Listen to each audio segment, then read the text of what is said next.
पवन, देख सामान उतारो ना, गाड़ी में माल आ गया। चलो भाई लोग, चलो चलो भाई, सामान निकालो।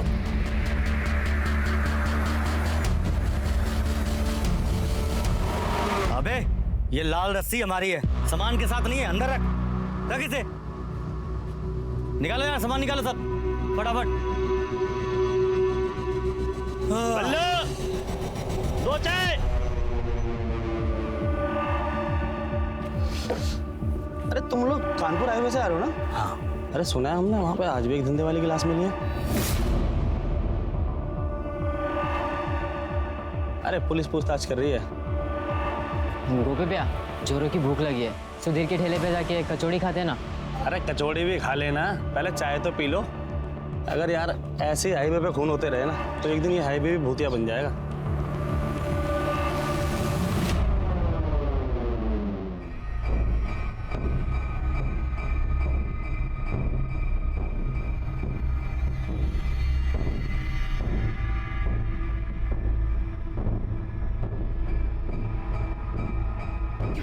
अरे शकुंतला, तुम्हारी बहू तो खुलेआम घूम रही है अपने यार के साथ। और लाश शराब बेच खाई है उसने तो। लगाम लगा के रख अपनी बहू पे, वरना नाचेगी सर पे एक दिन।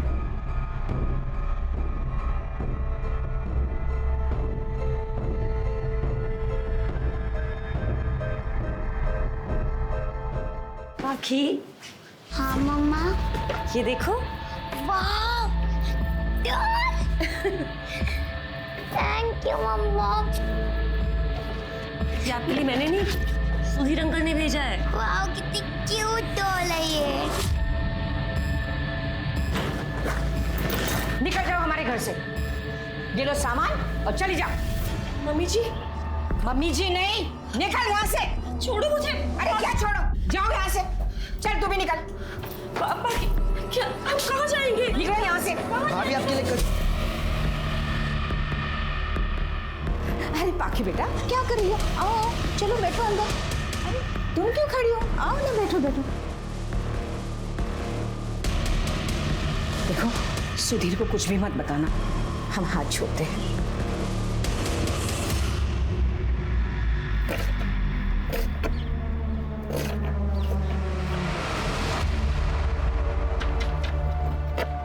कैसी लगी कचौड़ी अंजना को? खाई उसने? पसंद आई? तू गया नहीं? भैया गए थे, अब फिर वहाँ कुछ गड़बड़ चल रही है। कहाँ है वो? कहाँ है वो? सुधीर, हाँ? कहाँ है वो? क्या कर रहे हो? कहाँ है? चाकू क्यों लेके आ गए हो? देखो तुम कुछ नहीं करोगे, अब सब ठीक है। कुछ भी ठीक नहीं अंजना, बस बहुत हो गया। आज मैं उसकी जुबान काटूंगा मैं। माफ कर दो, मैंने कुछ भी नहीं किया, गलती हो गई है। अरे यार शकुंतला, तुम हमेशा उसके पीछे पड़ी रहती हो। बेटा हम अपनी तरफ से कुछ नहीं करेंगे, तुम्हें जो करना है करो। बस जाने को बोलोगे, काट के रख दूंगा इसको। सुधीर शांत हो जाओ। सुधीर गुस्सा करके कुछ सही नहीं होगा। पानी पियो, थोड़ा सा पानी पियो प्लीज मेरे लिए।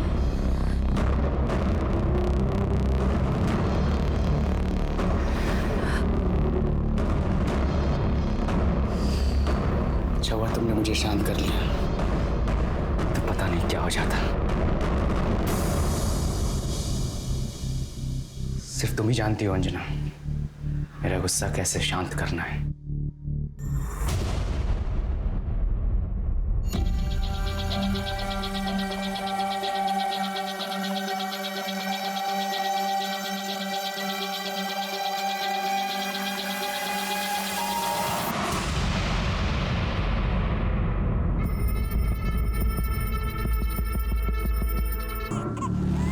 बच्चे को यहाँ अकेला क्यों छोड़ा हुआ है? सिर्फ कहीं ये बच्चा इस औरत चंचल का तो नहीं? मुमकिन है सर, क्योंकि धंधे के टाइम पर अक्सर ये लोग ऐसा करते हैं। जब बच्चा संभालने को कोई होता नहीं है, अपने साथ धंधे पर ले आती है। ठीक है, बच्चे को ले लो। हमारे आसपास न जाने कितने इंसान होते हैं जो इंसान के वेश में असल में जानवर होते हैं, जिनकी जिंदगी का मकसद सिर्फ यही होता है कि वो दूसरों की जिंदगी बर्बाद करें। ये लोग सेडिस्ट होते हैं जिन्हें दूसरों की तकलीफ में खुशी मिलती है। और पुलिस जल्द से जल्द इन जानवरों को पिंजरे में बंद करना चाहती थी, लेकिन तब तक में न जाने और कितनी जाने दांव पे लगने वाली थी। सर, क्या ये सच है कि जितनी भी लाशें मिली है सारी औरतें धंधा करती थी? सर, क्या ये सच है? इसीलिए इस केस पे कुछ खास कार्रवाई नहीं की जा रही है। शायद पुलिस वालों को लगता है कि ऐसी औरतों की जान की कोई कीमत नहीं है। ऐसा कुछ नहीं है, कानून सबके लिए बराबर है और कार्रवाई चल रही है। जल्दी ही वो सीरियल किलर्स पकड़े जाएंगे। Thank you. सर एक सवाल और। सर ने कहा इस केस पे कार्रवाई चल रही है, लेकिन जब तक खूनी सलाखों के पीछे नहीं पहुंच जाता तब तक कानपुर में दहशत का माहौल बना रहेगा। आप हैं कैमरामैन आशीष के साथ संध्या Singh. Happy birthday to you. Happy birthday to you.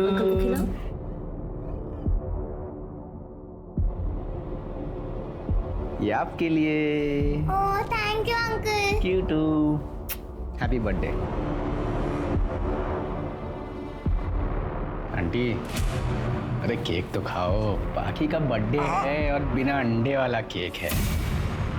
अब ये तंग तो नहीं करती ना? सुधीर अंकल।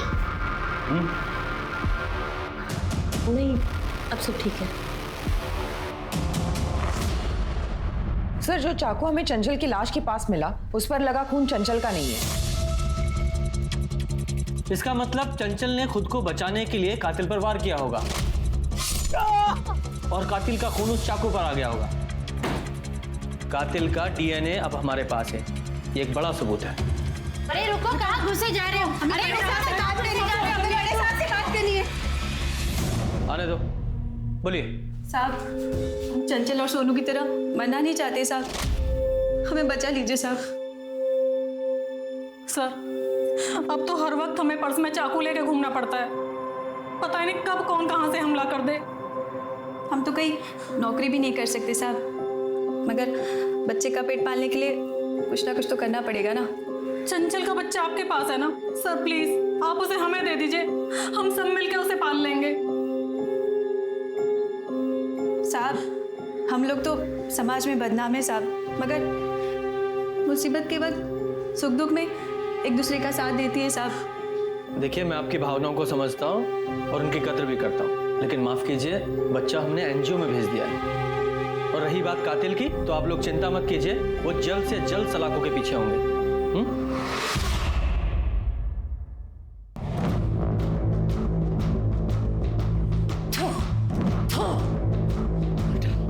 सबको मार डाल, कि सबको भी मार डाल, कोई जीने का कोई हक नहीं है। मार, मार, सबको मार डाल। आपकी पूरी और भाजी। प्याज दे भाई थोड़ा। और सुन, बर्तन धो दियो प्याज देके। यहाँ हमें तुम्हें कुछ बताना है। हाँ बताओ। हमें ना नई नौकरी मिल गई है। अरे वाह, पर तुम्हें नौकरी करने की क्या जरूरत है, हम है ना। नहीं, जब तक तुम हमसे शादी नहीं करोगे ना तब तक हम नौकरी करेंगे। हमें ना पाकी के लिए बहुत कुछ करना है और फिर इसी बहाने हम मम्मी जी से भी दिन भर दूर रहेंगे। हाँ ठीक है, तुम्हारा मन है तो। और कहाँ लगी नौकरी? वो मेन मार्केट है ना, हाँ वहाँ पे एक दुकान है उसमें। अच्छा, पर अकेले तुम जाओगी तो? अरे भैया आप टेंशन मत लीजिए ना, भाभी की जहाँ नौकरी लगी है उसी के सामने तो हमारी शॉप है। हाँ आप फिक्र मत करिए, इनका ख्याल हम रखेंगे। ठीक है। अच्छा हम जाएं, पाकी हमारा इंतजार कर रही होगी।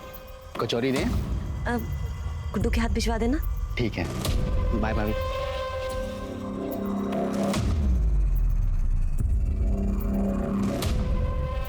कहाँ घूर रहे हो बे? कुछ नहीं, पूरी बढ़िया है।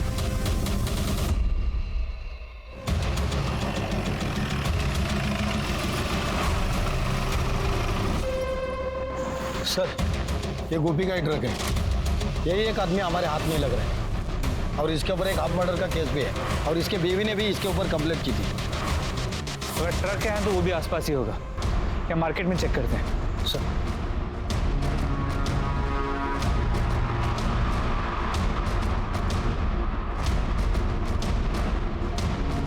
ना, ले ले। कितना हुआ? 20, 25, 50। कुत्ता।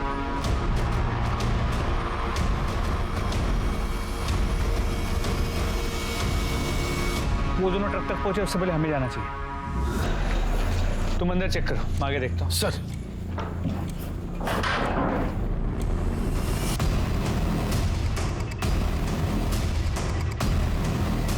सर ये देखिए सर, लाल कलर की रस्सी मिली। इसे लैब भिजवाओ और गोपी की फोटो आसपास के सभी पुलिस स्टेशन में सर्कुलेट करो। मुझे दोनों किसी भी कीमत पे चाहिए। सर मैम ये वाला कलर देखिए ना, ये आपकी बेटी भी बहुत सुंदर लगेगा। आप भी देखिए ये वाला, इतने सुंदर सुंदर कलर्स है, ज्यादा महंगी भी नहीं है। अरे आप चारों ले जाइए, नहीं अच्छी लगी तो वापस ले आना, मैं वापस ले लूंगी।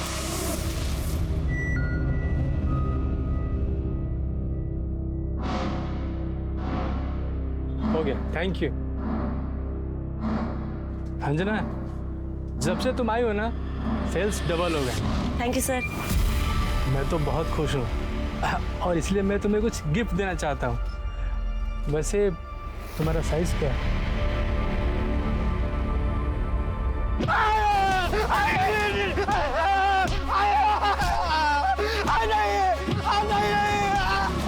अंजना का प्रोफेशन तो हाँ, ये ग्लास और ये पत्थर, ये कातिल शायद कोई जान पहचान का ही होगा।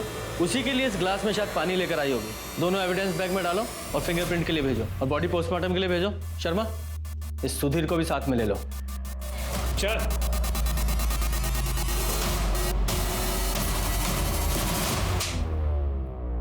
अंजना का खून क्यों किया? सर हमने उसे नहीं मारा, हम तो उससे प्यार करते थे, हमारी कल ही बात हुई थी उससे। सुधीर, मम्मी जी आजकल मुझे अजीब नजरों से देखती है। अंजना तुम चिंता मत करो, मैं कल ही तुम्हारे घर आऊंगा और तुम्हारे घर वालों से तुम्हारा हाथ मांगूंगा। सच्ची? मुझे इसलिए हम उसके घर गए थे, लेकिन किसी ने पहले ही उसे मार दिया था। अपनी शादी की बात तो खुद करने वहां गया था। तेरा परिवार वो कहाँ है?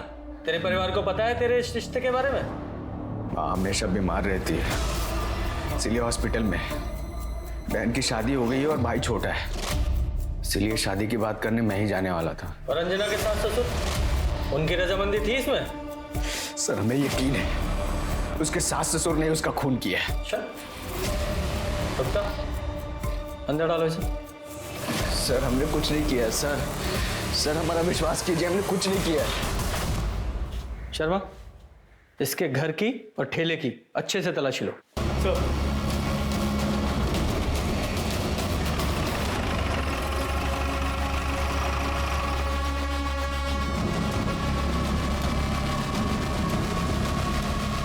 हेलो सर, हमने सुधीर का घर चेक किया लेकिन यहाँ कुछ नहीं मिला। दादी माँ पे चिल्लाती थी, माँ रोती थी, दादी ने माँ को मारा भी था जी, वो भी बहुत गंदे है। अंजना, तुम्हें अपनी सास की किसी भी बात का बुरा मानने की जरूरत नहीं, तुम्हें तो पता ही है वो हर बात में जहर उगलती रहती है। पर तुम बिल्कुल चिंता मत, हम तुम्हारा हमेशा साथ देंगे।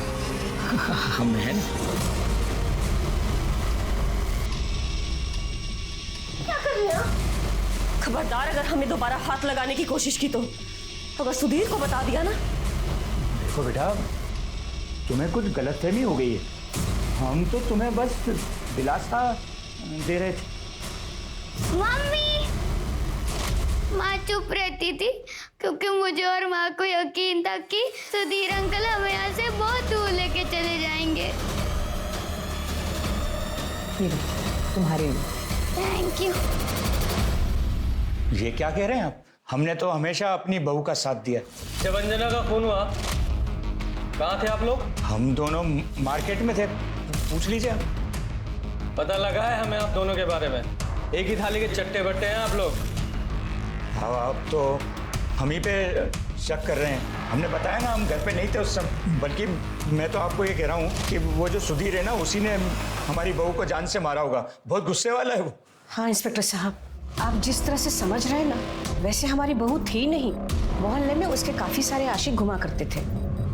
हो सकता है अगर सुधीर ने उसे नहीं मारा हो तो किसी और ही नहीं सही। पर अब हमारा पीछा छोड़ दीजिए। जब तक कातिल नहीं मिल जाता वो तो नहीं छूटेगा। फिलहाल जा सकते हैं।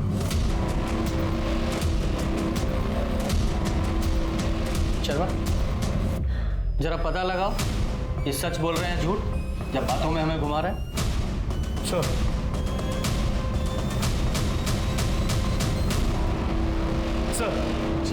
हम अंजना के घर के आसपास पूछताछ कर रहे थे। लोगों ने बताया ये मोहन उसके साथ छेड़छाड़ किया करता था। साहब अब धंधे वाली औरत के साथ और क्या करें बताइए। धंधे वाली मतलब वो सुधीर उसको पैसे देता था इसलिए उसको भाव देती थी।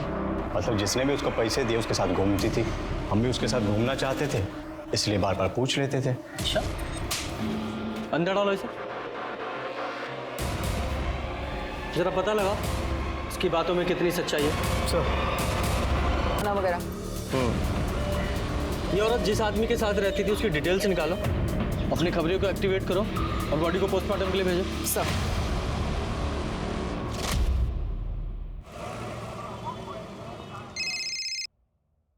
हेलो, ठीक है, तुम उससे नजर रखो, हम अभी आते हैं। सर, वो भी मिल गया, उठा के लाओ इसे।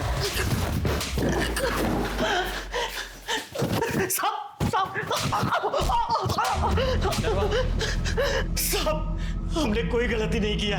हाँ, हम मानते हैं कि हम धंधे वालियों के साथ संबंध बनाते थे, कई बार बिना पैसे दिए भाग भी जाया करते थे, लेकिन हमने किसी को मारा नहीं है साहब। अच्छा, उस दिन तू अपना ट्रक छोड़ के क्यों भागा था? साहब, उस दिन गलती से एक गाड़ी को ठोक दिया था हमने। हमें लगा आप उसी केस के लिए हमारा पीछा कर रहे हो। तुझे लगा? जब तक सच ना बोले दोनों की तोड़ाई करो।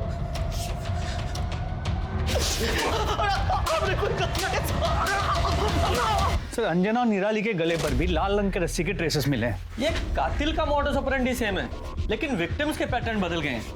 पहले हाईवे पर प्रोस्टिट्यूट्स के खून हो रहे थे, उसके बाद अंजना एक विधवा औरत का खून हुआ जो नॉर्मल जिंदगी। हम जानते हैं सामने की दुकान के मालिक को, उसका नाम प्रसाद है सर, लेकिन वो अभी गायब है। और सर मुझे लगता है अंजना भाभी का खून उसी ने किया है। तुम्हें ऐसा क्यों लगता है कि वो ये सब कुछ करेगा? सर हम बताते ना। ये देखो अंजना, हमें पता था तुम अपना साइज नहीं बताओगी, इसलिए हम अपने अंदाजे से खास तुम्हारे लिए लेकर आए। देखो हमारी दुकान में कोई नहीं है, एक बार पहन के दिखाओ। क्या कर रहे हैं आप? अरे चलो ना, चलो। क्या कर रहे हैं आप? ये क्या? चलो चलो ट्राई करो। छोड़िए। ओए दिखाओ दिखाओ कैसा लग। ये क्या कर रहे हो? छोड़ो इन्हें। भाभी आप ठीक है? अभी सुधीर पे हो जाके हम कहते हैं कि तुम क्या कर रहे थे यहाँ पे? गलती हो गया, माफ कर दो। चुप। आगे से अच्छा सबक सिखाऊंगा तुम्हें। भाभी अब चलिए, बताते हम तुम्हें। पर भाभी ये जो किए हैं, तुम्हें उनका गुस्सा पता है ना, बस कुछ मत बताना। चलो।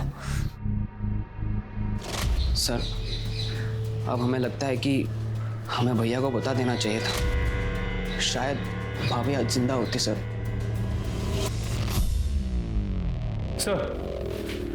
जिस दुकान में अंजना काम करती थी उसका मालिक प्रसाद पूरा सामान लेकर रफू चक्कर हो गया। और सर जिस दिन अंजना का खून हुआ उस दिन प्रसाद का लोकेशन अंजना के घर के पास की थी। उसका मोबाइल अभी भी ऑन है? जी सर, हम उसे ट्रैक कर रहे हैं। Arrest him. सर इस केस में हमें और एक इंसान पर डाउट है। किस पर? सर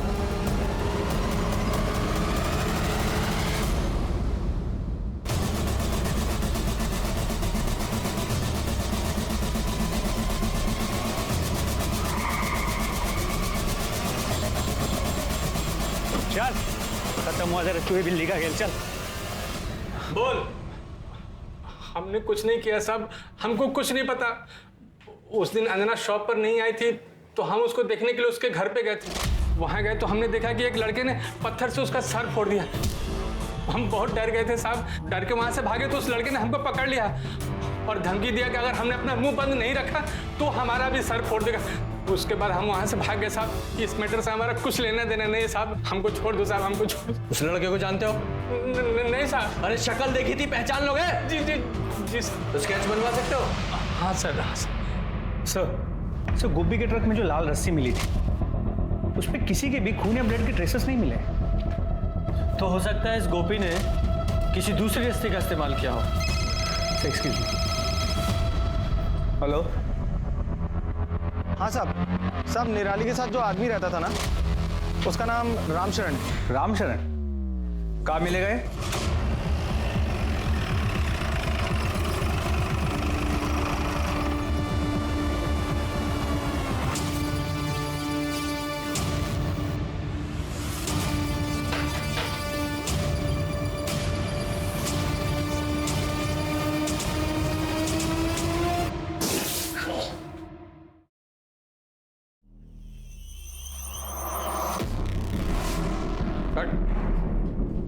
निराली, उसका खून हुआ है, उसी के साथ रहते थे ना?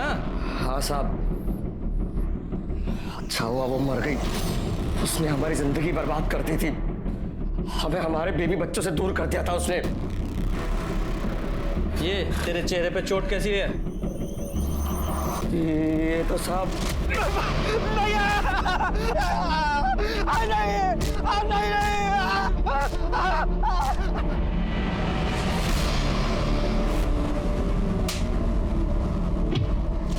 हम पूरी तरह से कंगाल हो चुके हैं साहब। हम तो बस अपने बेटे से मदद मांगने के लिए गए थे और सुधीर ने हमारा ये हाल कर दिया। सुधीर? कौन सुधीर? सुधीर हमारा बेटा कमला नगर में ही रहता है, वहाँ उसका आलू पूरी और कचौरी का ठेला है साहब। तूने अपने बाप को पीटा था? हाँ, पीटा था। तेरा बाप जिस औरत के साथ रहता था, निराली, खून हो गया उसका, क्या जानता है उसके बारे में? धंधे वाली के चक्कर में मेरे बाप ने हम सबको छोड़ दिया, बस इतना ही जानते हैं उसके बारे में।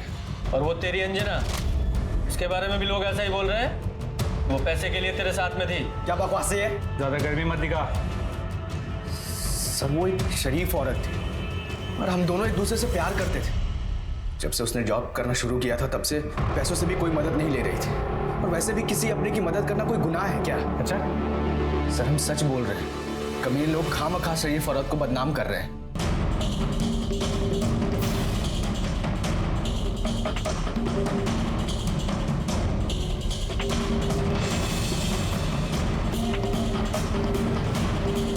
हाँ सर, यही था। स्टॉप।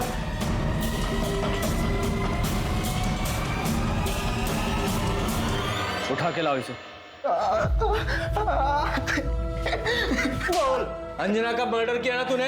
हमने कुछ नहीं किया साहब। अच्छा, ये रस्सी देख रहा है? तेरे घर से मिली है ये।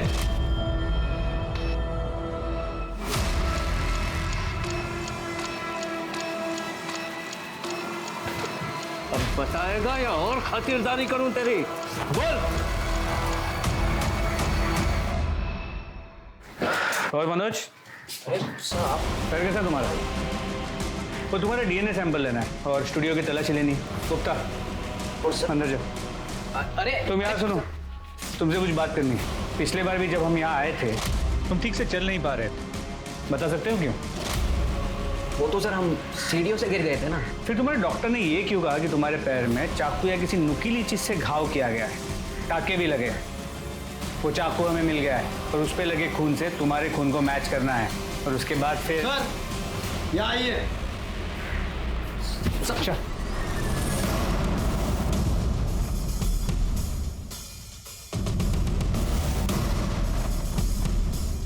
को मार डाल, कि सबको भी मार डाल। कोई हक नहीं है, मार डाल, सबको मार डाल, मर जाए सब, कोई हक नहीं जीने का, मार। और कौन था तेरे साथ?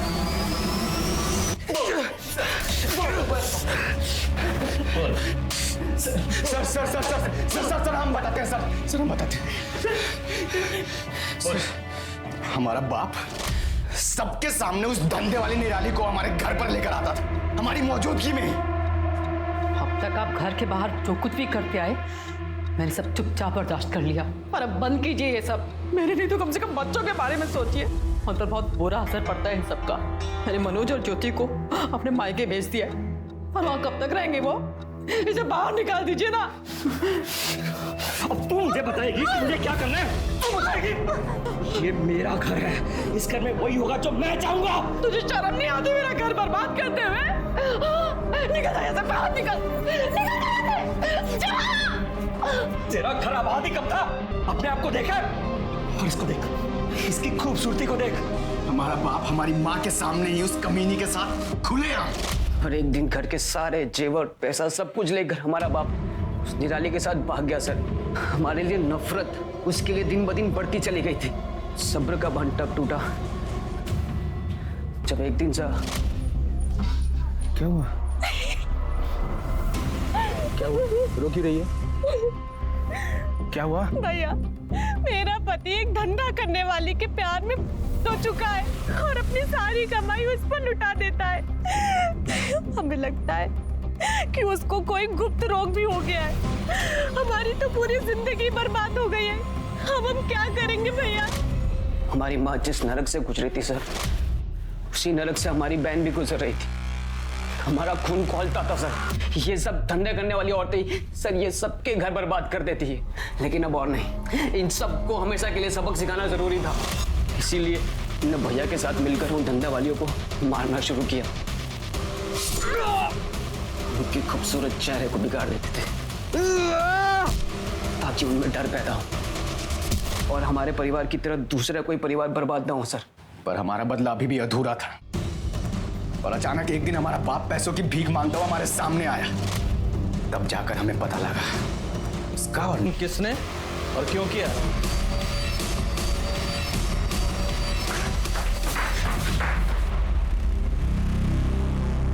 बोल बोल। साहब, हमने सुधीर भैया और मनोज भैया को बात करते हुए सुना था कि कैसे ये दोनों धंधे वालियों का कत्ल करते हैं। और फिर एक दिन हमने जब इनका पीछा किया तो हमने देखा कि ये दोनों एक औरत को जान से मार रहे थे साहब। और उसके बाद जब एक के बाद एक खून की खबरें आने लगी, हम समझ गए थे कि ये इन्हीं दोनों का काम है। और तब हमने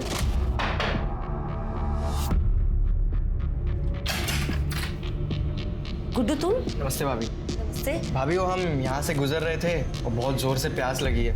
पानी मिलेगा क्या? हाँ मिलेगा ना, तुम बैठो, हम तुम्हारे लिए पानी लेकर आते हैं।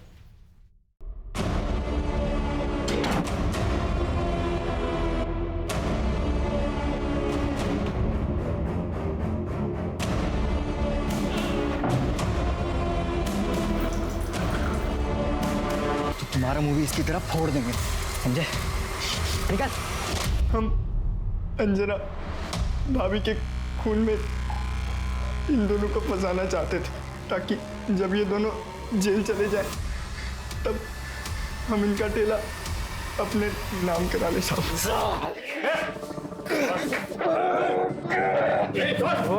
इसको, छोड़। जरा अब समझ में आया अपनों को खोने का दर्द क्या होता है। इतनी सारी मासूम औरतों की जान ले ली तुम लोगों ने, वो भी किसी परिवार का हिस्सा थी, भले पत्नी न सही किसी की माएँ थी, और उन्हें मारकर उनके बच्चों से अलग कर दिया तुम लोगों ने, सिर्फ अपने लालच और अपने बदले की आपको शांत करने के लिए। तुम जैसे दरिंदों की जगह जेल में है, सारी जिंदगी सड़ो जेल में। गुड्डू को अंजना को मारने के इल्जाम में सजा मिली और मनोज और सुधीर दोनों को 5 औरतों को मारने के इल्जाम में सजा मिली और शायद उन्हें आगे फांसी की सजा भी मिलेगी। किसने सोचा था कि बचपन में हुए अन्याय के कारण ये 2 लड़के बड़े होके समझदार होके भी इतनी क्रूरता दिखाएंगे। माँ बाप का ये फर्ज बनता है कि अपने बच्चों के कोमल मन को नजाकत के साथ वो संभालें, जिंदगी के बड़े बड़े बदलावों के लिए वो उन्हें तैयार करें। अगर आपको अपने बच्चे को अच्छा इंसान बनाना है तो जरूरी है कि पहले खुद अच्छे इंसान बने, अपने आचरण को ठीक करें, क्योंकि बच्चों के लिए पहली प्रेरणा उनके माँ बाप होते हैं। ये माँ बाप का फर्ज बनता है कि वो अपने बच्चों को ऐसा माहौल दे जहाँ बच्चे सुरक्षित महसूस करें और फिर यही सुरक्षित माहौल वो बच्चे बड़े होकर औरों को देंगे। तो चलिए, मैं दिव्यांका त्रिपाठी दहिया लेती हूँ आपसे विदा। आप अपने परिवार का ख्याल रखिए और देखते रहिए क्राइम पेट्रोल, सतर्क, विमेन अगेंस्ट क्राइम। एक औरत पर वार, अब हर औरत का भार।